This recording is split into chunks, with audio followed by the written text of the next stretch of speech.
Law में CGST act के सारे सेक्शंस 1 जुलाई से आ गए थे, 1 जुलाई 2017 से। ये दो सेक्शंस ऐसे हैं जो लेटर ऑन एंड इफेक्टिव थे, वो बाद में हुए। कब से हुए किसी को ध्यान है? 1 अक्टूबर 2018 ऑनवर्ड्स। कौन से सेक्शंस की बात कर रहे हैं हम लोग?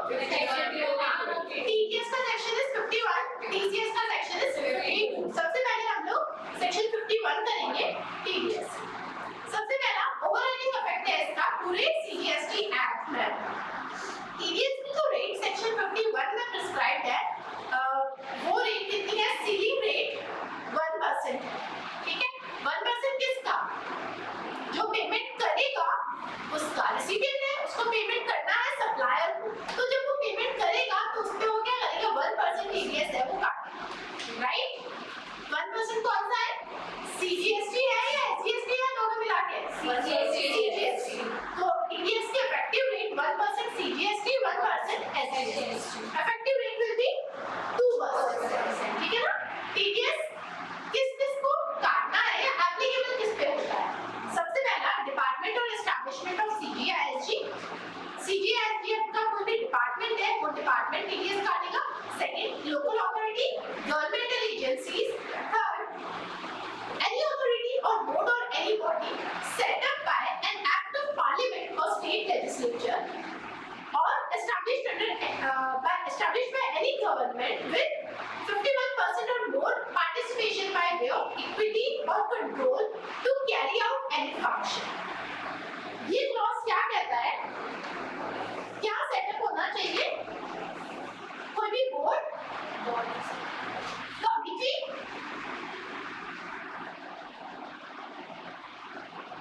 ठीक है, या तो कोई भी लॉ में जाके सेटअप हुई है, मतलब उसका खुद का क्या है? कोई एक्ट है, ठीक है, या फिर सेटअप बाय गवर्नमेंट। कौन सी गवर्नमेंट सेटअप करे तो कवर्ड है? सीजीएसटी। कौन सी गवर्नमेंट्स? सीजी, एसजी और एलआर। ये तीन तरह की गवर्नमेंट ने क्या किया? तो कमिटी या बोर्ड है वो सेटअप किया, राइट?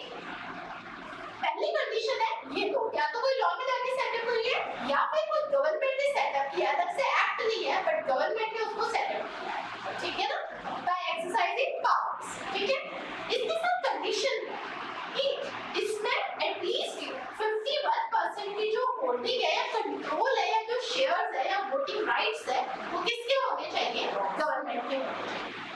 इररिस्पेक्टिव ऑफ फैक्ट कि वो कोई लॉ में जाके सेटअप हुई है या गवर्नमेंट ने डायरेक्टली सेटअप किया है, दोनों ही केसेस में 51% की होल्डिंग है या कंट्रोल है गवर्नमेंट का होना मैंडेटरी है, राइट? तो अगर किसी लॉ में सेटअप हुई है बट जो गवर्नमेंट का कंट्रोल है वो कितना है? सिर्फ से 20%, तो क्या टीडीएस के प्रोविजंस एप्लीकेबल होंगे क्या उस कमिटी पे या बोर्ड पे? नहीं होंगे। कम से कम 51% की होल्डिंग या कंट्रोल है वो होना चाहिए, right? Okay, next, society established by CGSG LA under societies registration act. ठीक है, सीजीएसजी-एलए ने कोई सोसाइटी सेटअप की सोसाइटीज रजिस्ट्रेशन एक्ट में, तो उस सोसाइटी के ऊपर भी क्या होंगे? टीडीएस के प्रोविजंस है एप्लीकेबल होंगे। सोसाइटी अगर इनके अलावा किसी ने सेटअप किया है उस पे टीडीएस लगेगा क्या? नहीं, हर एक सोसाइटी को कवर नहीं किया है। सीजीएसजी-एलए ने कोई सोसाइटी सेटअप की है, सिर्फ और सिर्फ वही cover, right? And last person is PSU. ठीक है, तो ये 6 कैटेगरी के लोग वो है जिनके ऊपर क्या है? टीडीएस के प्रोविजंस है ये एप्लीकेबल, राइट? अच्छा, एग्जेम्पशंस फ्रॉम टीडीएस। ये भाई ये वाली जो बॉडीज है, कौन सी वाली? ये 6 तरह की जो बॉडीज है, कमिटी है, इनको क्या करना है? टीडीएस काटना है। बट कुछ एक्सेप्शंस है। एक्सेप्शन कौन से हैं? सबसे पहला, अगर ये लोग आपस में क्या करते हैं? सप्लाई आपस में सप्लाई करते हैं, मतलब क्या? लोकल अथॉरिटी से कोई सेंट्रल गवर्नमेंट के डिपार्टमेंट को कोई सप्लाई, ठीक है, मतलब जाके सप्लायर और रिसिपिएंट दोनों स्पेसिफाइड पर्सन है, दोनों नोटिफाइड पर्सन है, तो उस सिचुएशन में टीडीएस नहीं कटेगा, राइट? ओके, सेकंड एक्सेप्शन क्या है इसका? कि अगर कोई भी एक पीएसयू है वो दूसरे पीएसयू को सप्लाई कर रहा है, पीएसयू 1 और पीएसयू 2 अगर डिस्ट्रिक्ट पर्सन है तो भी एक्सेप्शन में फॉल करता है, डिस्ट्रिक्ट पर्सन नहीं है एक्सेप्शन में फॉल करेगा, मतलब उस टाइम जो PSU है उसको टैक्स डिडक्ट करने की जरूरत नहीं, राइट। अच्छा, अब इन लोगों में तो एप्लीकेबल होता है। अब क्या सपोज करो कोई गवर्नमेंट डिपार्टमेंट है, सेंट्रल गवर्नमेंट का कोई डिपार्टमेंट है, उस डिपार्टमेंट को क्या हर एक पेमेंट पे टैक्स डिडक्ट करना है क्या? नहीं। गवर्नमेंट डिपार्टमेंट्स क्या करते हैं, टेंडर्स निकालते हैं, उनका कोई भी काम होता है, कॉन्ट्रैक्ट होता है, वो टेंडर बेसिस पे होता है। तो गवर्नमेंट डिपार्टमेंट ने सपोज करो 10 टेंडर निकाले, ठीक है, तो 10 अलग अलग लोग हैं, वो क्या कर रहे हैं, वो कॉन्ट्रैक्ट एग्जीक्यूट कर रहे हैं, ठीक है। नाउ ये जो गवर्नमेंट डिपार्टमेंट है, ये कौन है, ये रिसिपिएंट है, ठीक है, किससे सर्विसेज ले रहे हैं, ये 10 सप्लायर्स है, इनसे सर्विसेज ले रहे हैं, ठीक है, 10 कॉन्ट्रैक्ट से।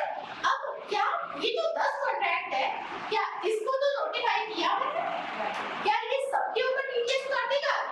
नहीं। सेक्शन 51 क्या कहता है, टीडीएस के प्रोविजंस कब एप्लीकेबल होंगे, अगर कुछ कंडीशंस है वो सेटिस्फाइड होंगे। कंडीशन 1 क्या है कि सप्लाई वो है वो टैक्सेबल होनी चाहिए। मतलब क्या हुआ, सपोज करो ये 10 कॉन्ट्रैक्टर्स है, कॉन्ट्रैक्टर 1 2 3 4 5 ऐसे करके टोटल 10 कॉन्ट्रैक्टर्स है, 10 में से 1 से लेके 3 वाले हैं, ये तो एग्जेम्प्ट सप्लाई कर रहे हैं। एग्जेम्प्ट सप्लाई मतलब क्या हुआ, ये जो सर्विसेज दे रहे हैं वो क्या है, एग्जेम्प्ट है, एग्जेम्पशन नोटिफिकेशन 12/2017 का एग्जेम्प्ट है। क्या इन तीनों कॉन्ट्रैक्ट्स पे लगेंगे क्या? नहीं। समझ आया? बट ऑब्वियसली टैक्स लग ही नहीं रहा तो टीडीएस काट के क्या करेंगे, सिंपल है। अब बचे पीछे 7 कॉन्ट्रैक्ट्स, उनको हमको चेक करना है। क्या चेक करना है कि वो जो टेंडर है या जो कॉन्ट्रैक्ट है उसमें वैल्यू ऑफ टैक्सेबल सप्लाई कितनी है। वैल्यू ऑफ टैक्सेबल सप्लाई अगर 2.5 लाख से ज्यादा है, 2,50,000 से अगर ज्यादा है तो क्या होगा, टैक्स डिडक्ट होगा, अदरवाइज नहीं। समझ आया? अच्छा, ये जो वैल्यू देखेंगे 2.5 लाख, ये कैसे देखेंगे? अब कॉन्ट्रैक्ट्स अलग-अलग तरीके के हो सकते हैं। सपोज करो एक कोई ये कॉन्ट्रैक्ट है, ठीक है, इस कॉन्ट्रैक्ट में 2 ही केसेस हो सकते हैं। पहला कॉन्ट्रैक्ट पूरा है, एक ही सर्विस दे रही है, सब एग्जेम्प्ट है। सेकंड पूरा टैक्सेबल है, वो तो क्लियर है। एक कॉन्ट्रैक्ट ऐसा है जिसमें कुछ टैक्सेबल है, कुछ एग्जेम्प्ट है। तो मुझे कॉन्ट्रैक्ट वैल्यू में मैं क्या देखूं, क्या चीज देखूं, क्या सिर्फ टैक्सेबल देखूं, क्या एग्जेम्प्ट देखूं, या पूरे कॉन्ट्रैक्ट की वैल्यू देखूं? यहाँ पे क्या लिखा हुआ है, टैक्सेबल वैल्यू। अगर टैक्सेबल वैल्यू 2.5 लाख से ज्यादा है तो टीडीएस के प्रोविजंस एप्लीकेबल होंगे, अदरवाइज नहीं एप्लीकेबल होंगे। समझ आया? Right, okay. अच्छा, सपोज करो मेरे जो टेंडर की जो वैल्यू है उसके अंदर टैक्स का अमाउंट भी शामिल है। टैक्स का अमाउंट शामिल होता है। सपोज करो टेंडर है, सपोज करो वो 3 लाख का है, इट इंक्लूड्स टैक्स कितने का, सपोज करो 30,000 का टैक्स इंक्लूडेड है। तो टेंडर की वैल्यू मुझे 3 लाख देखनी है, या फिर 3 लाख में से 20,000 लेस करके 2,70,000 आएगा, या मुझे वो वाली वैल्यू देखनी है? 271। हाँ, सेक्शन 51 एकदम क्लियरली बोलता है कि जब आप टेंडर की वैल्यू देखोगे, कॉन्ट्रैक्ट वैल्यू देखोगे, उसके अंदर आपको क्या करना है, एग्जेम्प्ट सप्लाई नहीं देखनी है, टैक्स का अमाउंट है वो भी क्या करना है, आपको नहीं देखना है, ठीक है।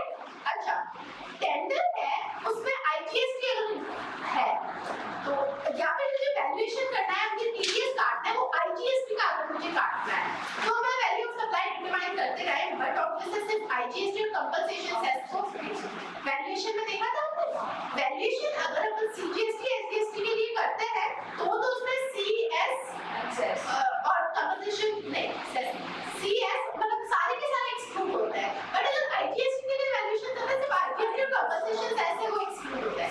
सेम लॉजिक यहाँ पे भी आता है, ठीक है। तो ये दो चीजें हैं, ये एक्सक्लूड करेंगे, उसके बाद में कॉन्ट्रैक्ट की वैल्यू देखेंगे। अगर कॉन्ट्रैक्ट की वैल्यू कितनी है, 2.5 लाख से ज्यादा है, तो क्या होगा, टीडीएस है वो कटेगा उस कॉन्ट्रैक्ट पे, अदरवाइज नहीं, ठीक है।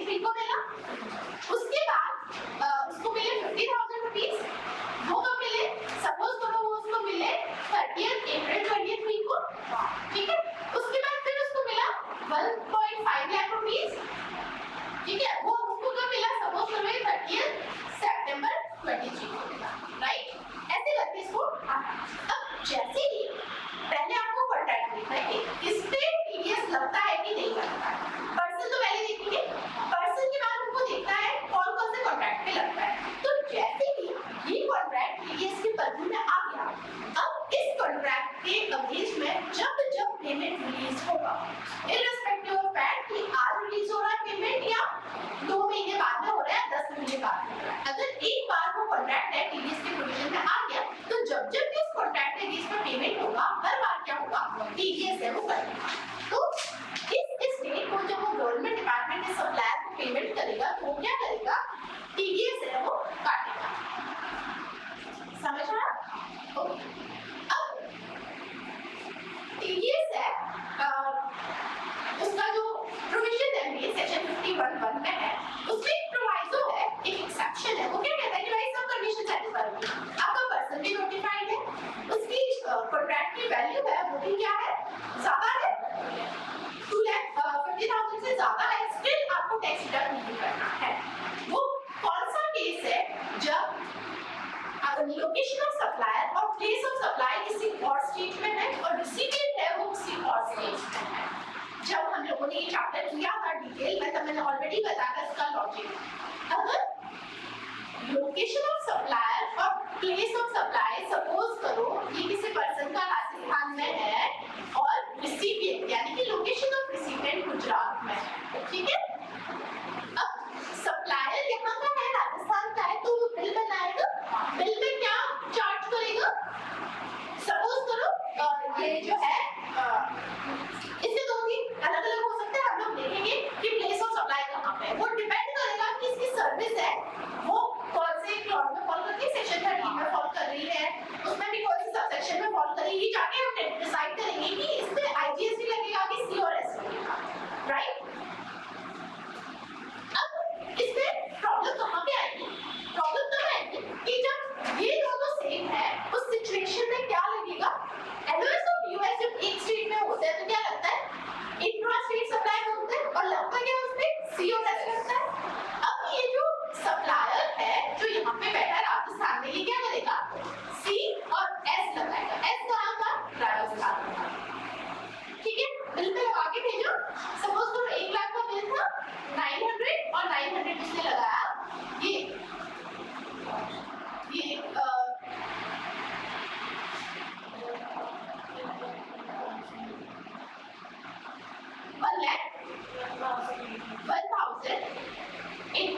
ठीक है, दैट्स लीगल।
की रेट से। अगर टीडीएस जब आपने नहीं पे किया, कम पे करके, तो शोअर नोटिस इशू हो सकता है 73 या 74 में। अगर एरोनियस टीडीएस डिडक्ट कर दिया है, गलती से डिडक्ट कर दिया टैक्स, तो उस सिचुएशन में क्या होगा, गवर्नमेंट डिपार्टमेंट उसका रिफंड क्लेम कर सकता है। बट अगर उसने गवर्नमेंट डिपार्टमेंट ने गलती से डिडक्ट किया, रिटर्न में शो कर दिया और तो उसके कैश लेजर में रिफ्लेक्ट हो गया, तो उस सिचुएशन में क्या होगा, रिफंड नहीं मिलेगा। तो गवर्नमेंट ने लिया और आपके सप्लायर को दे दिया, तो उसके कैश लेजर में अगर आ गया तो आपको रिफंड नहीं मिलेगा, राइट। अच्छा, TDS in case of interstate supply हमने ऑलरेडी कर लिया, ये रेट डबल हो जाएगी 2% और वैल्यू ऑफ सप्लाई में सिर्फ IGST कंपनसेशन सेस है वो एक्सक्लूड होगा, ठीक है। TDS सर्टिफिकेट है वो भी इशू करना पड़ेगा गवर्नमेंट डिपार्टमेंट को, फॉर्म इज GSTR सर्टिफिकेट, ठीक है। GSTR सर्टिफिकेट क्या क्या होता है, TDS certificate number, GST of deductor, name of deductor, deductee का GST नंबर, लीगल नेम या trade name of deductee, tax period जिसका टैक्स डिडक्ट हुआ है, सप्लाईज की डिटेल्स और amount of tax deducted, right. Okay, खत्म हो गया TDS। Now TCS। TCS है tax collected at source, section is 52, ठीक है। ओके, 52(1) सबसे पहला तो क्या कहता है, ओवरराइडिंग इफेक्ट है, जैसे TDS का था वैसे इसका भी क्या है, ओवरराइडिंग इफेक्ट है पूरे CGST एक्ट में। TCS की रेट है नोटिफाइड रेट, मतलब सीलिंग रेट अलग है और नोटिफाइड रेट अलग है। सेक्शन 52(1) क्या कहता है कि गवर्नमेंट है वो TCS की प्रोविजंस प्रिस्क्राइब कर सकती है जिसमें वो मैक्सिमम 1% CGST की रेट है वो नोटिफाई कर सकती है। एज ऑफ नाउ इस सेक्शन में पावर लेकर रेट कितनी नोटिफाई कर रही है, 0.5, तो इसमें ceiling rate will be different और notified rate will be different. Ceiling rate is 1% और 1% TDS में जैसा है, ठीक है। नोटिफाइड रेट इसमें क्या है, आधी 0.5 CGST, 0.5 SGST, क्लियर है। TDS में सीलिंग भी सेम है, नोटिफाइड भी सेम है, यहाँ पे चेंज, ठीक है। ओके, एप्पल कौन है, वहां पे हमने देखा था गवर्नमेंट डिपार्टमेंट का एप्पल है, यहाँ पे क्या है, ई कॉमर्स ऑपरेटर। क्या सारे e commerce operator, no, who is not acting as an agent, मतलब यहाँ पे प्रिंसिपल टू प्रिंसिपल बेसिस पे क्या हो रहा है, ट्रांजैक्शन हो रहा है, वो कहाँ पे 52 में कवर, ठीक है ना। अच्छा, किस अमाउंट पे TCS कलेक्ट करना है, net value of taxable supplies made through that keeping. एक सप्लायर है वो Amazon पे रजिस्टर्ड है, उसने 10 लाख रुपए की सप्लाई की Amazon के थ्रू, 10 लाख में से 2 लाख का रिटर्न आ गया, तो नेट 8 लाख रुपए का पेमेंट होगा, Amazon कलेक्ट करेगा और फिर आगे देगा उसको अपना कमीशन रख के, तो वो जो 8 लाख रुपए नेट वैल्यू है उसके ऊपर उसको क्या करना है, टैक्स है वो कलेक्ट करना है, ठीक है। मतलब रिटर्न से वो लेस करेंगे और उसके बाद में उसमें TCS कटेगा। Very important, taxable supply, exempt supply की है तो 2 तरह के गुड्स बेचता है, एक टैक्सेबल है, एक एग्जेम्प्ट है, तो एग्जेम्प्ट वालों को तो पूरा ही छोड़ दो, टैक्सेबल वाला देखेंगे, उसमें से रिटर्न कितना हो गया वो लेस करेंगे और उसके बाद जो बचा उसके ऊपर क्या होगा, टैक्स कलेक्ट होगा, ठीक है।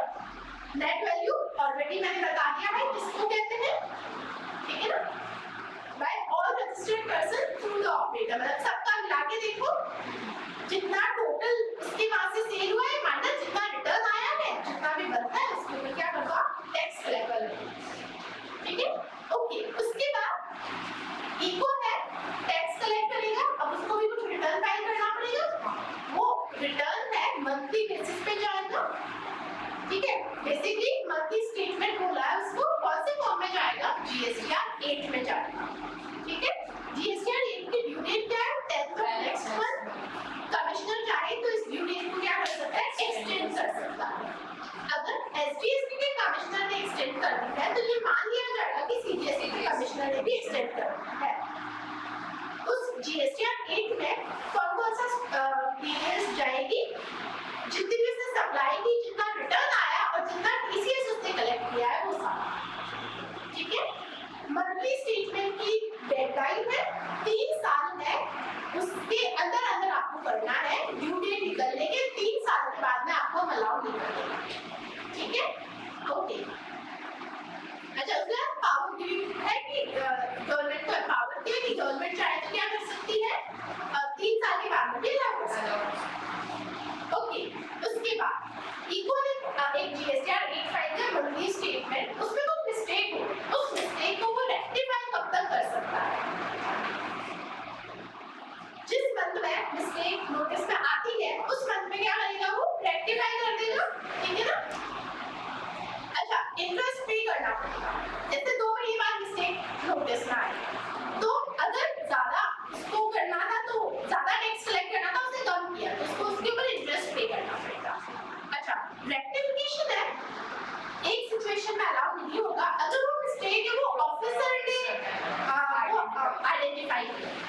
कैंसिल कर दो और रेक्टिफाई कर दो। ओके, उसके बाद रेक्टिफिकेशन कब तक अलाउड है? क्या अनलिमिटेड टाइम तक अलाउड है क्या? नहीं।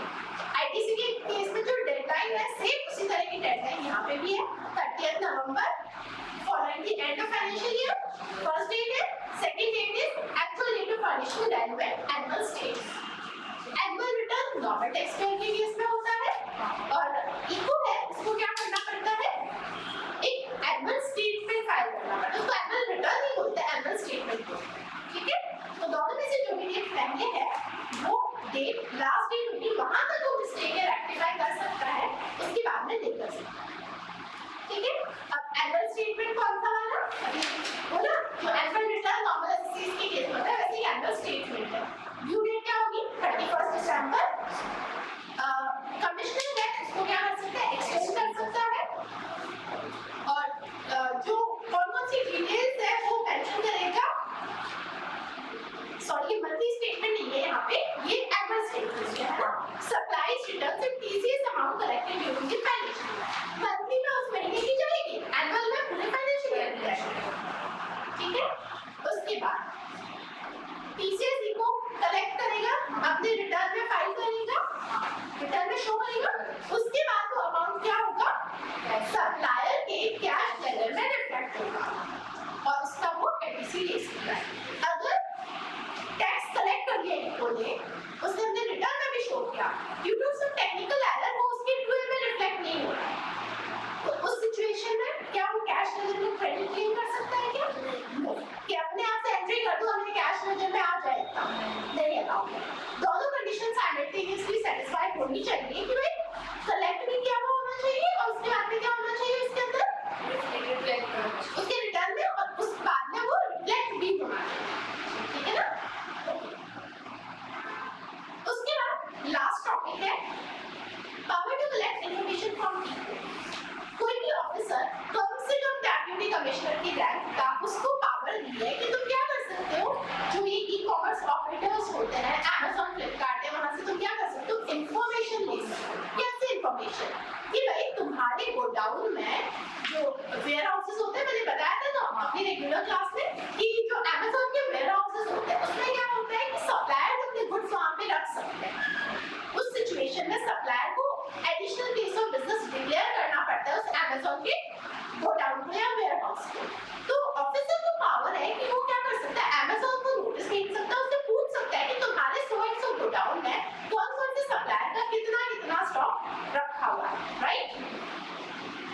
तो इंफॉर्मेशन है वो मांग सकता है ऑफिसर, और ये इंफॉर्मेशन है वो क्या होगी 15 वर्किंग डेज के अंदर इको को क्या करनी पड़ेगी? ये सारी डिटेल्स है वो फर्निश करनी पड़ेगी, राइट? अच्छा, अगर फर्निश नहीं की है पेनल्टी लगेगी। कितनी पेनल्टी? 25,000 rupees maximum. अच्छा, एक इसमें बहुत ही इंपॉर्टेंट पॉइंट है, इको के अगेंस्ट में कोई एक्शन लेगा, एक तो इस सेक्शन में सेक्शन 52 में जाके 25,000 की पेनल्टी लगाए। क्या इको ये बोल सकता है कि मेरे ऊपर एक दूसरा सेक्शन है 122 उसमें पेनल्टी लगी हुई है तो मेरे ऊपर ये वाली पेनल्टी नहीं लगनी चाहिए? नो, ऐसे नहीं बोल सकता। क्यों? क्योंकि सेक्शन में स्पेसिफिकली मेंशन्ड है कि ये एक्शन ऑल टुगेदर सेपरेट रहेगा। अगर किसी दूसरे सेक्शन में अगर पेनल्टी लगी है तो भी ये वाली पेनल्टी है तो लगाई जा सकती है। ठीक है? This completes one more chapter.